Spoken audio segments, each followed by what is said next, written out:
जय जिजाऊ, मी आशिष मगर. स्वागत आहे तुमचं एटीएम गुरु यूट्यूब चॅनलवर. सध्या महाराष्ट्रात आणि भारतामध्ये दोन गोष्टींची चर्चा होते आहे. पहिली गोष्ट काय आहे तर पहिली गोष्ट आहे की अयोध्येमध्ये श्रीराम मंदिर होणार आहे, म्हणजेच श्रीरामांच्या मूर्तीची तिथे स्थापना होणार आहे किंवा प्राण प्रतिष्ठा होणार आहे. आणि दुसरी गोष्ट काय चर्चेची आहे तर मराठा आरक्षणाचा लढा.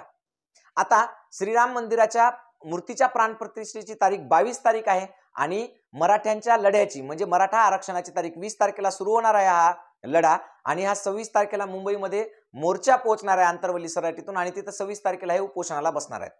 अशा वेळी नेमकं काय होते आहे, सोशल मीडियावर सगळ्यात जास्त चर्चा या दोन गोष्टीची आहे. आणि सोशल मीडियावर असं सांगितलं जात आहे की जे श्रीराम मंदिराच्या उद्घाटनाच्या कार्यक्रमाला किंवा प्राण प्रतिष्ठेच्या कार्यक्रमाला विरोध करत आहेत त्या औरंगजेबाच्या औलादी आहेत. आणि दुसरीकडे असं सांगितलं जात आहे की बाबा आधी श्रीराम मंदिराच्याही आधी आपल्याला मराठा आरक्षणाचा लढा महत्व आहे, म्हणून आपण मराठा आरक्षणाच्या लढ्यात सहभागी झालं पाहिजे. आता या दोन गोष्टीमध्ये काही गोष्टी सद्यस्थितीमध्ये असं आपल्याला म्हणता येईल की सत्य आहेत, तर काही मात्र 100% खोटे आहेत. कारण ही सगळी गोष्ट आपल्याला समजून घेणं खूप महत्वाचं आहे. श्रीराम मंदिराच्या मुद्द्यावरून किंवा श्रीरामाच्या मूर्तीच्या प्रतिष्ठापनेच्या मुद्द्यावरून नेमकं महाराष्ट्रामध्ये काय षडयंत्र रचलं जात आहे आणि या षडयंत्राबरोबरच मराठा समाजामध्ये कशा प्रकारची फूट पाडून मराठा आंदोलनाला हे बदनाम करण्याचं काम कसं सुरू आहे ते आता आपण सविस्तरपणे पाहणार आहोत. मूळ मुद्दा असा आहे की श्रीरामांचं जे मंदिर आहे तो श्रद्धेचा विषय आहे किंवा श्रीरामांच्या मूर्तीची जी प्रतिष्ठापना होणार आहे किंवा प्राण प्रतिष्ठा होणार आहे कुठं अयोध्येमध्ये, तर हे काय आहे, हा श्रद्धेचा विषय आहे, हा भक्तीचा विषय आहे. आणि श्रद्धा आणि भक्ती किंवा देवाचं नामस्मरण किंवा देवाची आठवण कशासाठी असते तर ती आपल्या आत्मिक समाधानासाठी असते. दुसरी महत्वाची गोष्ट, आरक्षणाचा जो लढा आहे तो लढा हा श्रद्धेचा किंवा आपल्या भक्तीचा किंवा आपल्या शोक पाण्याचा नाही, तर तो इथून पुढच्या मराठ्यांच्या हजारो पिढ्यांच्या पोटा पाण्याचा प्रश्न आहे, म्हणजेच त्यांच्या जीवन मरणाचा प्रश्न आहे. पण मूळ मुद्दा असा आहे की काही जर तुम्ही सोशल मीडियावरच्या पोस्ट पाहिल्या असतील, जसे आता तुम्हाला पोस्ट दिसतात की एक ग्रुप आहे, त्या ग्रुपवर एक ताई साहेब आहेत ज्या स्वतःला क्षत्रिणी म्हणतात, मराठा क्षत्रिणी असं म्हणतात. आणि त्यांनी अशी पोस्ट केली की जी लोक या म्हणजे प्रतिष्ठापनेच्या राममूर्तीच्या प्रतिष्ठापनेच्या कार्यक्रमास किंवा उत्सवास विरोध करतील त्या सगळ्या औरंगजेबाच्या औलादी आहेत. त्यांनी या प्रकारच्या वेगवेगळ्या पोस्ट सोशल मीडियावर केल्या आहेत. बरोबर त्याचबरोबर महाराष्ट्र शासनाने सुद्धा 18 ते 22 तारखेच्या दरम्यान हा उत्सव साजरा करण्यासाठीचा निर्णय घेतलेला आहे. म्हणजे 18 ते 22 हे 4 दिवस महाराष्ट्रामध्ये उत्सव साजरा होईल. या उत्सवाच्या बाबतीमध्ये असं सांगितलेलं आहे, त्या ज्या ताई साहेब आहेत ज्या फेसबुकवर वारंवार पोस्ट टाकत आहेत आणि असं सांगत आहेत की एकतर त्यांना मराठा आरक्षण मराठा म्हणूनच पाहिजे, ओबीसीतून पाहिजे नाही, कारण त्या ओबीसी नाहीत. ओबीसी ही जात किंवा ओबीसी मध्ये किंवा कुणबी म्हणून जे आरक्षण आहे ते पाहिजे नाही, कारण कुणबी हे हलके आहेत आणि मराठा हे त्याच्यापेक्षा भारीचे आहेत किंवा वरचे आहेत किंवा ते श्रेष्ठ आहेत असं त्यांचं म्हणणं आहे. दुसरी महत्वाची गोष्ट की त्यांचा स्पष्टपणे विरोध आहे की मराठ्यांना कुणबी म्हणून आरक्षण, त्यांचं म्हणणं आहे की त्यांना मराठा म्हणूनच आरक्षण पाहिजे, आरक्षण नाही मिळाले तरी चालते असं त्यांचं म्हणणं आहे. जेव्हा मी माझा एक व्हिडिओ केला होता मराठा आणि कुणबी एक आहेत का, त्यावर सुद्धा त्यांनी मला फोन करून माझ्या आई बहिणी सहित सगळ्यांना यथेच्छ शिव्या दिल्या होत्या. त्यावरून त्यांचे संस्कार करतात. पण सध्या त्यांच्या मागे एकच काम दिसतंय आणि ते काम म्हणजे मराठा समाजातील लोकांमध्ये फूट पाडणं. त्यांनी वारंवार असं म्हटलंय की जे लोक राम जन्माच्या किंवा राम मंदिराच्या उत्सवामध्ये सहभागी होणार नाहीत, जी लोक गावागावामध्ये दिवाळी साजरी करणार नाहीत किंवा गावातल्या मंदिरावर दिवाळीसारखा सण साजरा करणार नाहीत या राम मंदिराच्या म्हणजे राम मूर्तीच्या प्रतिष्ठापनेच्या वेळेस, ती सगळ्या औरंगजेबाच्या औलादी असतील. आता हे म्हणण्यामागचा त्यांचा उद्देश काय, त्यांचा रामावर प्रेम आहे का? मुळीच नाही. त्यांना रामाशी काही घेणे देणे नाही. त्यांच्या मागे एक अजेंडा ठरवून दिलेला आहे की तुम्ही अशा पद्धतीने करा. म्हणजे काय होईल की बरेच लोक जे आहेत ज्यांच्या मनामध्ये देवाबद्दल श्रद्धा असते, ज्यांच्या मनामध्ये देवाबद्दल भक्ती असते, असे लोक कन्फ्यूज करायचे आणि वाटायचे की चला एवढ्या 500 वर्षानंतर श्रीरामाचं मंदिर होते आहे आणि मग 500 वर्षानंतर होणाऱ्या मंदिरासाठी किंवा या मूर्तीच्या प्रतिष्ठापनेसाठी आपण त्याच्या सहभागी असलं पाहिजे. या उद्देशाने जी लोक खरंच गावोगाव दिवाळी साजरी करतील किंवा मंदिरावर रोषणाई करतील आणि मंदिरामध्ये मोठमोठे कार्यक्रम घेऊन उत्सव साजरा करतील, त्यावेळेला नेमकं काय होईल, त्याच वेळेला आपलेच मराठा बांधव हजारोच्या लाखोच्या नव्हे तर कोट्यावधींच्या संख्येनं आंतरवली सराटी येथून 20 तारखेला निघतील आणि मुंबईकडे पैदल निघतील. आणि हे पैदल चालत असताना ते उन्हाचा, वाऱ्याचा, पावसाचा, थंडीचा, रात्रीचा, दिवसाचा किंवा अन्न पाण्याचा कोणताही विचार करणार नाहीत.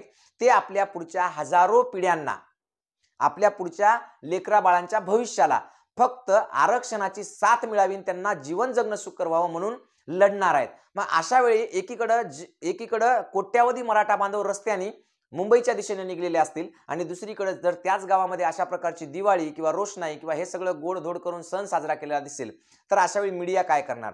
मीडिया 100% तुमचं ते सगळं चित्र लोकांना दाखवणार आणि स्पष्ट करून सांगणार की यांना आरक्षणाची गरज आहे की नाही. पहा, जर हे खरंच आरक्षणासाठी जात असले असते, यांची खरंच आरक्षणाची मागणी आहे, तर अशा प्रकारची गावामध्ये दिवाळी सण साजरा केल्यासारखा सण साजरा होणं शक्य आहे का?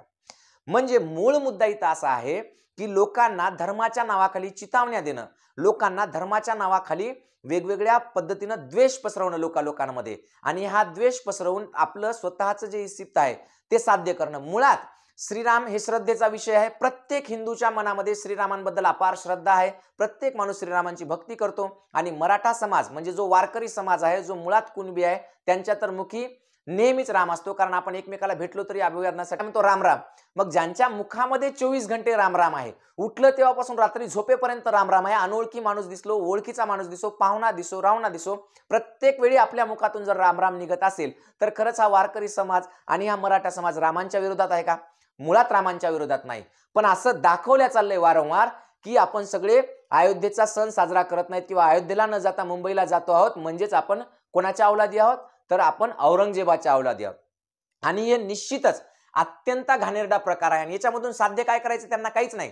म्हणजे त्या लोकांसाठी जे फेसबुकवर पोस्ट करत आहेत किंवा हे सगळं जे चालू आहे, त्यांच्यासाठी राम श्रद्धेचा विषय नाही, त्यांच्यासाठी राम 2024च्या निवडणुकीचा विषय आहे. स्पष्ट आहे. कारण राम श्रद्धेचा विषय असला असता तर श्रद्धा बाजारात विकल्या जात नाही, श्रद्धेवर मतं मिळवली जात नाहीत, श्रद्धेसाठी चमकोगिरी किंवा स्टंटबाजी केली जात नाही. श्रद्धा ही मनातून असते, हे तुम्हाला माहित असेल. कारण तुमच्या मनामध्ये जी आहे तीच खरी श्रद्धा असते. जे दिखावा असतो त्या दिखाव्यावर कोणी आता जग फसणार नाही, आणि हा दिखावा फक्त आणि फक्त वैयक्तिक स्वार्थासाठी असतो. म्हणून मूळ मुद्दा असा आहे की तुमच्या कोणाच्या डोक्यात जर भ्रम असेल की 22 तारखेला आपण नेमकं काय करायला पाहिजे, वा श्रीराम मंदिराच्या प्राणप्रतिष्ठेच्या दिवशी किंवा मूर्ती तिथं स्थापन होणार आहे त्या दिवशी किंवा श्रीरामाच्या मंदिराच्या उद्घाटनाच्या दिवशी मनोभावी श्रीरामाचं नाव घ्या, पण कोणत्याही प्रकारचा सण साजरा करू नका, कोणत्याही प्रकारची दिवाळी रोषणाई आपल्या घरावर करू नका. ज्यांना आरक्षणाबद्दल प्रेम असेल, ज्यांना वाटत असेल की आपल्याला आरक्षण भेटलं पाहिजे, ज्यांना वाटत असेल की आपले भाऊबंद या उन्हाचा किंवा थंडीचा किंवा पावसाचा, पाण्याचा, रात्रंदिवसाचा, अन्नाचा, पाण्याचा विचार न करता जे मुंबईच्या दिशेनं पैदल जात आहेत, त्यांच्या प्रती आपलं काहीतरी कर्तव्य आहे. त्यांच्या लढ्याला, त्यांच्या मोर्चाला आपण सपोर्ट करणं गरजेचं आहे.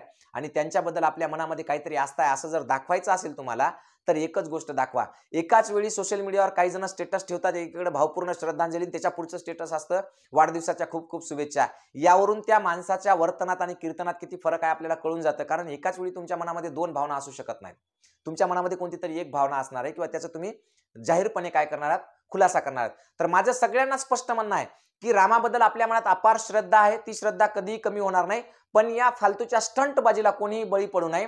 ही जी स्टंटबाजी चालू आहे की गावागावात दिवाळी साजरी करा, पुरणपोळ्या खान, दिवे लावान, मंदिरावर रोषणाई करा, मोठमोठे कार्यक्रम घ्या, हे फक्त आणि फक्त षडयंत्र 2024च्या निवडणुकीसाठी आहे. आणि महाराष्ट्रामध्ये हे षडयंत्र फक्त मराठा आंदोलनाची ताकद कमी करण्यासाठी आहे. म्हणून मराठा आंदोलनाची ताकद कमी होऊ देऊ नका.